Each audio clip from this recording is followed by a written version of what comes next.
The ad went something like this. Northwest BC ghost town for sale, situated 3.5 hours north of Terrace, abandoned since 1982. Kitsault could be for you. Just $7 million, includes all amenities. Well, it turns out the sold sign has just gone up on the town of Kitsault. In a couple of minutes, we're going to find out what the Nisga'a First Nation thinks about the sale. But first, we've reached Rudy Nielsen. He's the owner of Neho Land and Cattle Company, the marketing firm in charge of selling Kitsault. And he joins us now from Vancouver. Hello, Rudy. Hi, how are you? I'm fine, thank you. Who bought Kitsault? We can't disclose the name, but it's the company name that bought it is called Kitsault Resorts Limited, and it is a Virginia-based company that is in the land development business. Why do they want to keep their identity a secret? I guess for the main reason is that the principal, lives in the suitcase. He's doing deals all over North America, and it's very difficult to catch up to him. So he, told me to answer any questions. Okay, so you're sort of speaking on his behalf. Actually, I'm more on behalf of the old company that sold the town than I am for the new company. It's just the finishing off of the sale, and so I'm kind of for acting on both sides just to get the facts straight. How much did it sell for? We can't also disclose that price because it's quite a few things involved. For instance, there is land, there's buildings, 8 titles. Then there's foreshore leases for marina, there's licenses, there's leases, and a big pile of equipment. So it's all divided into different incomes or different amounts. So the final amount we can't disclose to you because it's quite a lengthy procedure. So are they taking the whole kit and caboodle? The whole thing, lock, stock, and barrel. All right, so the asking price was $7 million. Did you come close? We got fairly close to that price, yes. Now, at this point, Rudy, do you know what the new company, Kitsault Resorts Limited, based in Virginia, plans to do with the town? Well, of all the companies, we had about 35 serious people looking at it, and this is one of a few groups of people or companies that really are looking at the highest and best use of the town first. So their stages are like this. In the first week of February, they're coming to British Columbia, the principal, and we want to meet with the First Nations. I've been talking to the First Nations today. We've been talking to them for the last 3 months. We advised First Nations actually 2 months before the town went for sale that the town would be for sale. And I promised, I talked to Nelson, I talked to his assistant that we would, by the end of January, have a letter to him saying what we would be doing with the town. And I just called today for an appointment with Nelson and his committee for the 8th or 9th of February to meet with them. So what we want to do is talk to First Nations and get their ideas for ecotourism in that area, and then also talk to the local governments there and just to see what their ideas are for any ecotourism or anything like that. And then what we're going to do is do a complete development plan to look at the highest and best use of the town, being it for selling single family or bringing in a hotel or heli skiing. But where we see the First Nations coming in is to, do a number of things like in the fishing, in creeks and rivers, in the ocean, some of the infrastructure, and they have such a vast area there. Anything to do with nature and tours, stuff like that. That's the kind of stuff we're going to be looking at. So we're not going to do nothing with the town. Nothing will be sold until such time as we've met with everybody and developed the proper plan. So when this company decided to buy it, they weren't totally sure what they wanted to do with it? They just wanted to buy it? That's right. They looked at the whole thing as a sound investment. They really love BC.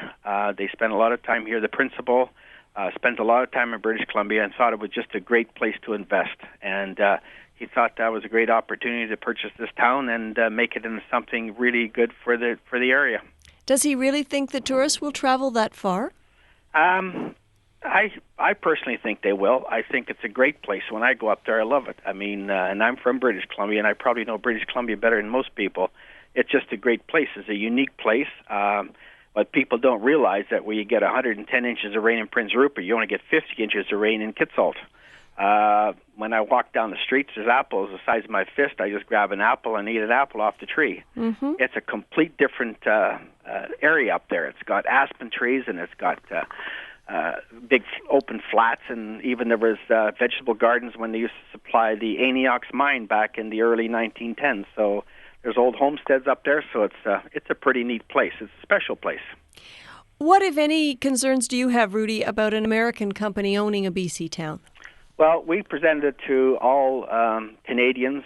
We did the best marketing job possible. We gave it to everybody in Toronto. We gave it to everybody in Vancouver. We had probably one of the best exposures ever in marketing in Canada. We went across to every media there was. It had every front page of 17 different papers, had 40 inquiries, and we really tried to push it through to a Canadian company. But in the end, we had to sell it. We had a 4-month mandate to sell the town by the end of December. And along came the Americans, and they were willing to put their money up. And I'm in the business of marketing, and LionQuest Realty did the selling. Well, thank you very much for speaking to us. You're very welcome. All right, bye-bye. Goodbye. That's Rudy Nielsen. He's the owner of Niho Land and Cattle Company. And now we have reached Nelson Leeson. He's the president of the Nisga'a Nation, and Kitsault is within the Nisga's traditional territory. Good afternoon, Nelson. Good afternoon, Christy. What did you think about the sale of Kitsault? Well, I knew it was inevitable, and it's good to see somebody's interested in coming in and trying to make the best use possible of that area. It is a pristine area and has a lot of opportunities for a company such as them to be able to open up that area. And certainly there's a lot of room for partnerships possibilities, as he alluded to. And as long as they understand the treaty, and I know we're going to meet with the owner in the near future, to make sure that he understands what our rights are in respect to that area. And they involve a number of things. What sorts of things do you want to make sure that he knows then? Well, first of all, because it's a treaty, it's the constitutionally protected rights that we have. Mm-hmm. Fee simple ownership of adjacent lands in that area, access rights, fish and wildlife harvesting rights, commercial rec areas, environmental assessment and protection rights. In other words, he's going to have to work with the Nisga'a First Nation no matter what he does there? Oh, well, yeah, we're neighbors, and we've always had our hand out to work with people, and we're willing to do that with these individuals, too. Did the Nisga'a Nation ever think of putting in an offer on the town? We looked at it and thought about it, and they decided otherwise at this time, particularly when it first closed. You remember when they first closed it? I think it was going for something like $20 million at that time. Yeah, it came down in price quite a bit. Yes. How do the Nisga'a use the area right now? Oh, mostly people go up there and they do fishing. I think there's some hunting, those aspects of it. Now, are you hopeful then that, from what I hear you saying, you're fairly confident that things could go well for the Nisga'a Nation out of this sale? What sort of opportunities do you think might exist for your people if growth takes place there? Well, it depends on what their real plans are, and I guess those will be unveiled to us when we meet with them. But I certainly know that if it involves tourism, certainly our people have a lot to offer.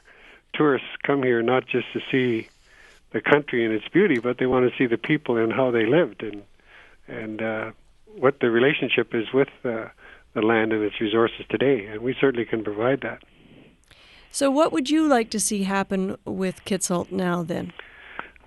Oh, we've got 101 different things that cross my mind, but it's going to be interesting. I guess I'll wait till I hear from the principal just exactly what they're hoping to do, their plans, and see where ours might fit in.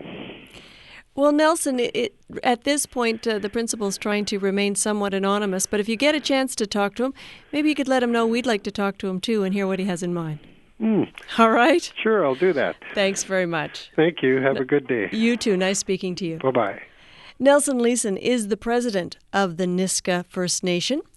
Well, what do you think should be done with this town? Do you think that this sale will breathe new life into Kitsault and to the area of the province where it's located? Or how do you feel about an American company buying a BC town? Would it have been best left maybe as a ghost town? Our listener line is open for business and anxious to take your calls on this subject. You can call us at 1-800-757-1446. That's 1-800-757-1446. Or if you're in Victoria, give us a shout at 414-4712.